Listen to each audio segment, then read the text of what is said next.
اس الملک کو ہم انشاءاللہ اس صفت کو سمجھیں گے۔ پہلا بحث ہوگا اسم الملک کے معانی۔ البحث الثانی، دوسرا بحث ہوگا الملک اور المالک کے درمیان فروق، فرقیں۔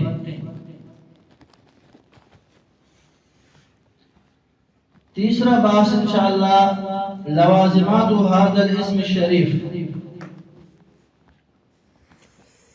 اس نام کے ساتھ بندے ہوئے ضروری باتیں جس پر عقیدہ رکھنا انسان کے لیے لازمی ہے۔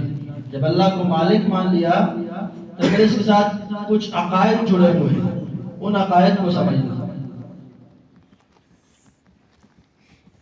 چوتھا بحث ہوگا الاقتران بین هذا الاسم وغیرہ۔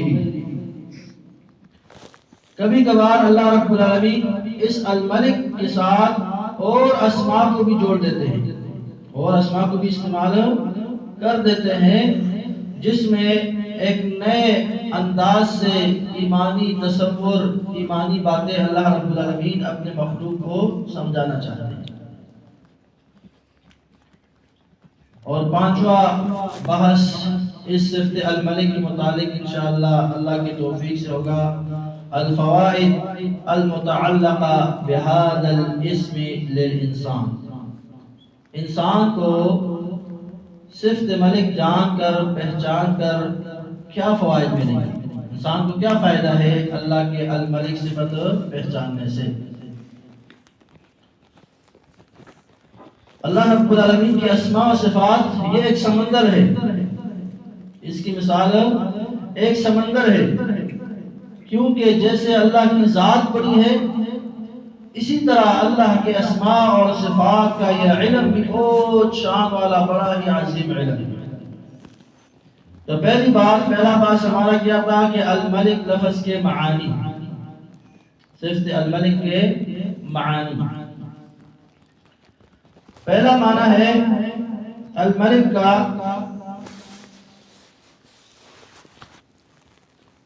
صاحب الملک۔ ملک کسے کہتے ہیں؟ صاحب الملک کو ملک کہتے ہیں۔ وہ ذات جس کی بادشاہی ہے، وہ ذات جس کے لیے یا جس کی بادشاہی ہے اس کو ملک بولتے ہیں۔ یہ لفظ ہمارے زبان میں بھی استعمال ہوتا ہے، پشتو، فارسی، اردو وغیرہ میں بادشاہ کو بولتے ہیں۔ ملک کسی کو بولتے ہیں؟ بادشاہ۔ پہلا معنی اس کا ہے صاحب الملک۔ مفسرین نے اپنے تفاسیر میں اسی معنی کو ذکر کیا ہے، خصوصاً امام ابن جریر الطبری رحمہ اللہ نے اپنے تفسیر میں لکھتے ہیں الملک الذی لا ملک فوقہ ولا شیء الا دونہ۔ ملک اس ذات کو بولتے ہیں جس کے اوپر کوئی واقدار نہیں، سب لوگ، سب مخلوق اس کے نیچے ہے، اس کے حکم کے تابع ہے، اس کو ملک بولتے ہیں۔ ملک الذی لا ملک فوقہ، جس کے اوپر کوئی واق، کوئی اختیار رکھنے والا نہ ہو، ولا شیء الا دونہ، اور کوئی چیز اس کے اوپر نہ مگر سب اس کے حکم کے تابع ہو، اس کو ملک بولتے ہیں۔ تمام مخلوق، تمام کائنات، عرش سے لے کر تحت الثری تک اسی اللہ رب العالمین کے لیے، اس لیے وہ الملک ہے، اس لیے کیا ہے؟ الملک ذات۔ قرآن مجید میں اس کو یوں تعبیر کیا گیا ہے کہ الملک وہ ذات ہے لا يسأل عما يفعل وهم يسألون، وہ ملک بادشاہ ہے لا يسأل عما يفعل وهم يسألون، کہ اس سے نہیں پوچھا جائے گا کہ وہ جو کچھ کر رہا ہے، لیکن مخلوق سے پوچھا جائے گا۔ کیوں نہیں پوچھا جائے گا؟ کیونکہ اس کے اوپر کوئی ہے ہی نہیں، اس کے اوپر پوچھنے والا کوئی ہے ہی نہیں، کیونکہ الملک ذات ہے، وہ الملک ذات ہے۔ یہاں پر ایک ضروری بات کو سمجھے کہ انسان کے نیک اور صالح ہونے میں اور انسان کے برے اور طالح ہونے میں دو عقائد کا بنیادی کردار ہے. دو عقائد کا بنیادی کردار ہے. انسان اگر نیکی کی طرف آتا ہے، نیک بنتا ہے، تو اس کے بھی دو بنیادی عقیدے ہیں، دو بنیادی سوچ و نظریے ہیں. اگر ایک انسان بگڑتا ہے، اس کے اعمال خراب ہوتے ہیں، وہ گناہ کی طرف جاتا ہے، تو اس کے بھی بنیادی دو اسباب ہے. اور یہ دونوں اسباب قرآن مجید میں سورہ بلد میں اللہ رب العالمین نے بیان کیا. پہلا سبب انسان کے بگاڑ کا، انسان کے عقیدے اور عمل کے بگاڑ کا، طالح بننے کا، نافرمان بننے کا پہلا سبب کیا ہے انسان کا؟ وہ ہے کہ جب انسان یہ عقیدہ بنا لے کہ لیس علیہ قادر، کہ اس کے اوپر کوئی قادر ذات نہیں ہے. جب انسان یہ سوچ، یہ مائنڈ، یہ ذہن، یہ عقیدہ بنا لے کہ میرے اوپر کوئی قادر نہیں ہے، میں آزاد ہوں، میں کیا ہوں؟ آزاد ہوں. اگر انسان یہ سوچ بنا لے تو یہ ایسی سوچ ہے، ایسا عقیدہ ہے جو انسان کے بگاڑ میں بھرپور اپنا حصہ ڈالتا ہے. دوسرا عقیدہ جو انسان کو بگاڑ دیتا ہے، نیکی کی طرف نہیں آنے دیتا، وہ یہ ہے کہ جب انسان یہ عقیدہ اور یہ نظریہ بنا لے کہ مجھے کوئی نہیں دیکھ رہا، مجھے کوئی نہیں دیکھ رہا، مجھے کوئی واچ نہیں کر رہا، میری کوئی چیز نوٹ نہیں کی جا رہی. جب انسان یہ نظریہ، یہ عقیدہ بنا لے میں جہاں بھی ہوں، جیسے بھی ہوں، اپنی منمانی کر سکتا ہوں، اپنی منمانی کر سکتا ہوں، یہ دوسرا بنیادی سبب ہے انسان کے بگاڑ کا، انسان کے اعمال کے خراب ہونے کا.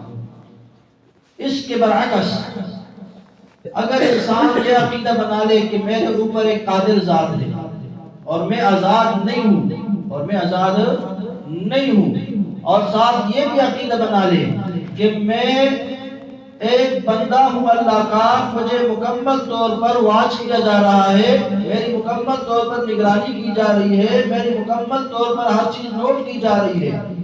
یہ دونوں عقائد، یہ دونوں سوچ اگر انسان کے اندر پیدا ہو جائے تو وہ برائی کی بجائے نیکی کی طرف جائے گا. آپ لوگوں نے دیکھا ہوگا مختلف شہروں میں جگہ جگہ پر آپ نے اسی عقیدے کو سمجھنے کے لیے میں آپ کو آپ کے ہی شہروں کا مثال دیتا ہوں. جہاں جگہ پر لکھا ہوتا ہے الطریق مراقب للرضا، کیمرے کی آنکھ تمہیں دیکھ رہی ہے یا نہیں؟ جگہ جگہ پہ لکھا ہوتا ہے کیمرے کی آنکھ. جہاں پہ یہ لکھا ہوتا ہے آپ یقین سے بتائیے گا وہاں پر ہم کسی قانون کی خلاف ورزی کرتے ہیں؟ کیوں نہیں کرتے؟ کیونکہ مائنڈ میں ایک چیز بیٹھ گئی کہ مجھے واچ کیا جا رہا ہے. مجھے کیا کیا جا رہا ہے؟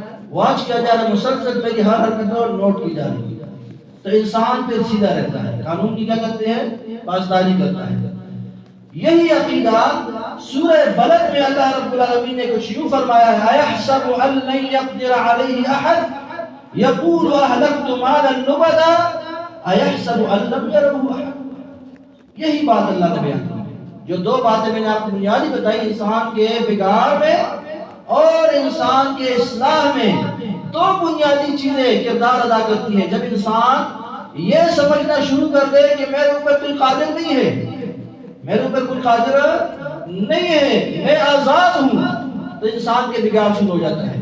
اور جب انسان یہ سمجھنا شروع کر دیتا ہے کہ مجھے کوئی نہیں دیکھ رہا، مجھے کوئی نگرانی نہیں کر رہا، میں جو چاہوں جہاں چاہوں کر سکتا ہوں، تب انسان کے بگاڑ کا مرحلہ شروع ہو جاتا ہے. تو ان دونوں اسباب کا خصوصی تعلق ہے صفت الملک کے ساتھ. کس کے ساتھ؟ صفت الملک کے ساتھ. ان دونوں صفات کا تعلق ہے کہ اللہ قادر بھی ہے اور اللہ مکمل طور پر نگرانی بھی کر رہا ہے. کیوں؟ وہ بادشاہ کیسے ہوا جس کے پاس قدرت نہ ہو؟ وہ بادشاہ کیسے ہوا جس کے پاس ملک نہ ہو، قدرت نہ ہو؟ اور وہ بادشاہ کیسے ہوا جس کی نظروں سے، جس کی نگرانی سے، جس کے واجب سے بہت ساری چیزیں اوجھل گئی؟ لہذا الملک کے اندر یہ معنی پڑا ہے کہ یہ دونوں صفات، یہ دونوں عقیدے انسان اپنے اندر رکھے تاکہ اس کی اصلاح ہو، تاکہ اس کی کیا ہو؟ اصلاح ہو۔ دوسرا معنی الملک کا، پہلا معنی کیا تھا؟ صاحب الملک، بادشاہی والا، صاحب الملک الذی، وہ ذات جس کے اوپر کوئی واقدار اختیار والا ہو، سب اس کے واق کے نیچے ہو، سب اس کے اختیار کے نیچے ہو۔ دوسرا معنی الملک کا، امام ابن کثیر رحمہ اللہ اور بھی بہت سارے مفسرین نے اس معنی کو لکھا ہے، الملک المالک لجمیع الاشیاء المتصرف فیها بلا ممانعۃ ولا مدافعہ۔ ملک اس ذات کو بولتے ہیں کہ انسان یہ عقیدہ بنائے کہ اللہ رب العالمین ہر چیز کا مالک ہے، وہ ظاہر ہو یا باطن ہو، پھر ہر چیز میں تصرف کا اختیار رکھتا ہے۔